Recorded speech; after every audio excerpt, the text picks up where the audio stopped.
গন্ডগোল হচ্ছে প্রত্যেকদিন কি লেট, আর কাজের সাইডে যদি আমরা বলি গাড়ি লেট, কাজের সাইডে কি বিশ্বাস করতে চাই? একদিন বিশ্বাস করবে, দুদিন করবে, রেগুলার কি মানুষ বিশ্বাস? গত 3 মাস ধরে এই জিনিসটা হচ্ছে, এত লেট করে যাচ্ছি আমরা, বগা খাচ্ছি কাজের সাইডে।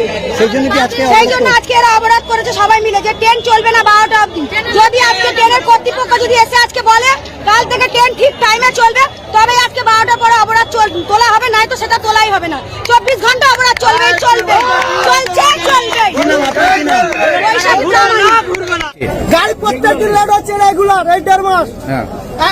5:30টার গাড়ি 6:30টার গাড়ি ছাড়ছে। আমরা অফিসে গেলে আমাদের খালি জিজ্ঞাসা করছে তোদের প্রত্যেকদিন গাড়ি লেট হচ্ছে, এই বলে আমাদের মাইনে কেটে নিচ্ছে।